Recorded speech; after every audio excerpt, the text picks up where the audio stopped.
humbled and honored that you guys chose me. Thank you very much.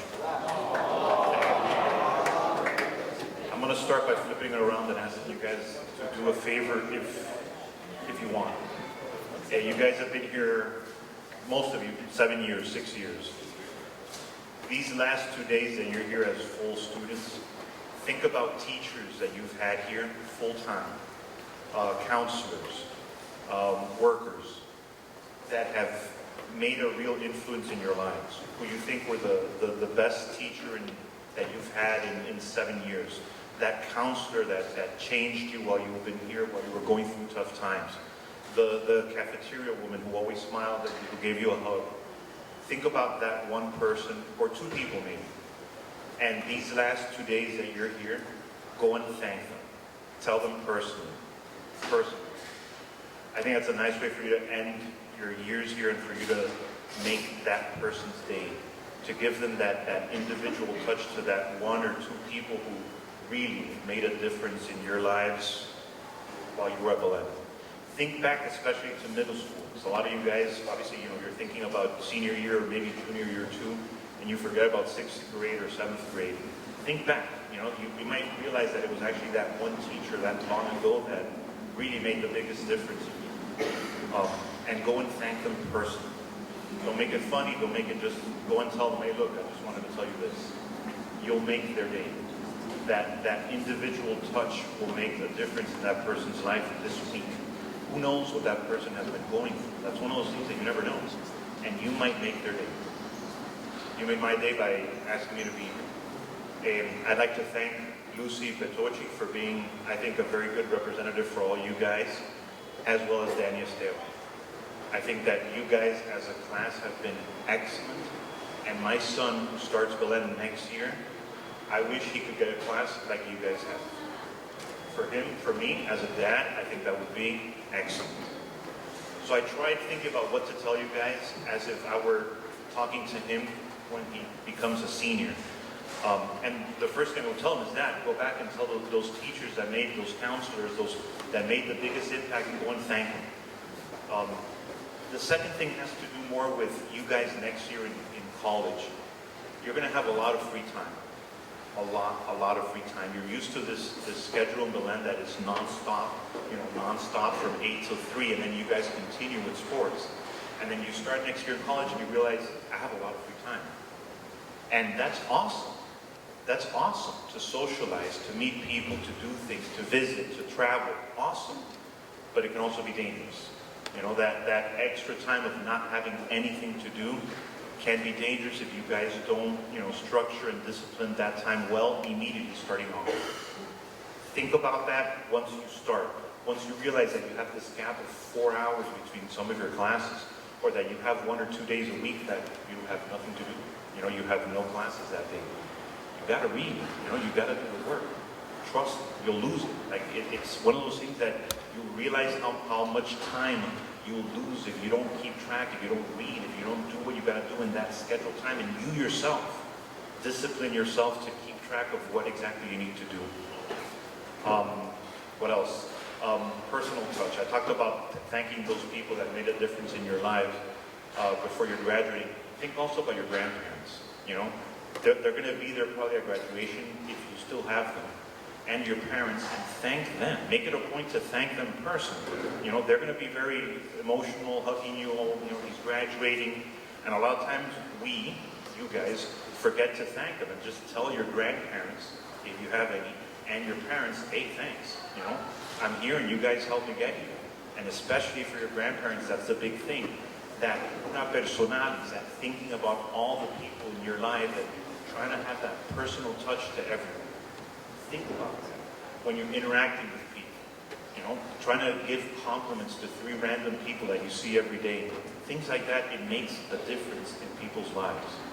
That's the cura personalis that I think helps out in our daily lives. In college, in a lot of that free time, you're also going to have chances to intern in different jobs.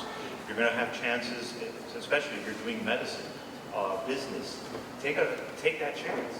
It's awesome. You get to see immediately if you love it or if you realize this isn't for me. To to me, that was a big thing when I started college. I started as a psych major. And I finished. I mean, I have a psych degree, but to me that degree is I don't want to say useless, but useless. It is. It is. But my Spanish degree to me meant everything. Like I feel I got a very, very good, solid Spanish education in college. Very good. Psych, not so much. So go into college with that open mind. You might not end college studying what you thought you were going to study when you got there. I didn't. I really didn't. I mean, I did finish psychology, but that's a dead career for me, completely. But keep an open mind. With people you meet there, keep an open mind. You're going to meet new people that you have never met, ever. And not just people, just a different style of people, depending on where you go in the United States. Keep an open mind. Remember the idea, we love our neighbor, all of them, period. There is no comma, there is no parentheses. Love thy neighbor, period. A lot of those people, for many of you, might become your best friend next year. A new roommate that from then on becomes, period, one of your best friends. I still have two guys who weren't from Belen, who I met in college, who are still, to this day, my closest friends. You know, keep an open mind, grow. That's, to me, the coolest part about college is how much more different you're going to come out of college than you are right now as a human being. I compare myself to how I was when I was a senior in college, when I was a senior in Belen. And I mean, 70% a different person altogether. You know, there's that 30%, that little kid inside of me that's still the same kid.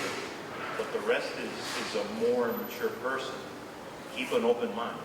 Grow. Read. Read. If you're not reading already, read.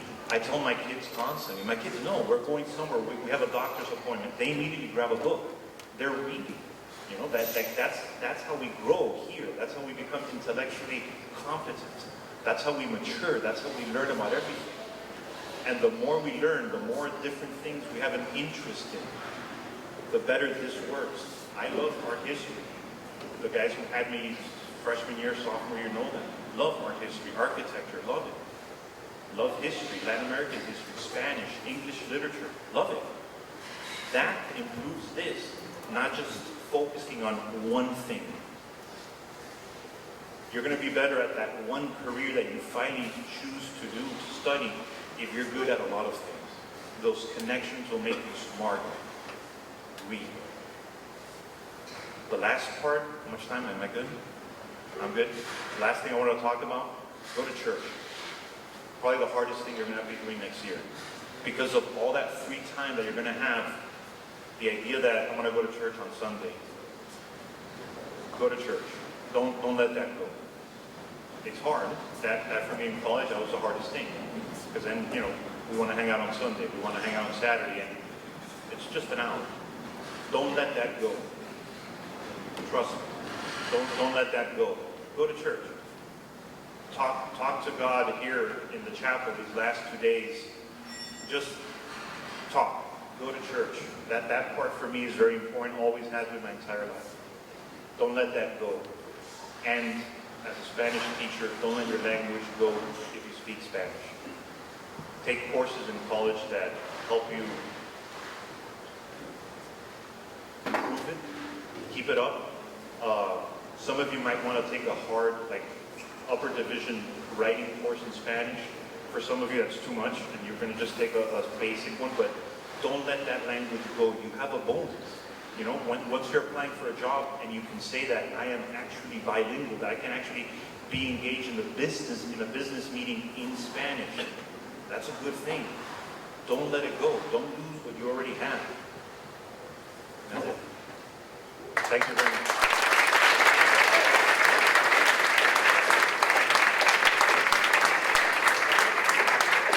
Thank you to Mr. Jordan for setting that up.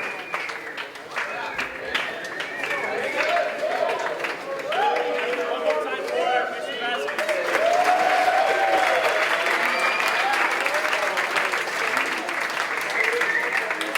Because we weren't able to earlier, I'm going to ask you guys guys to please kind of get together again so we can take a picture, so that Ms. Peterson and Ms. Basso can take a picture with you guys.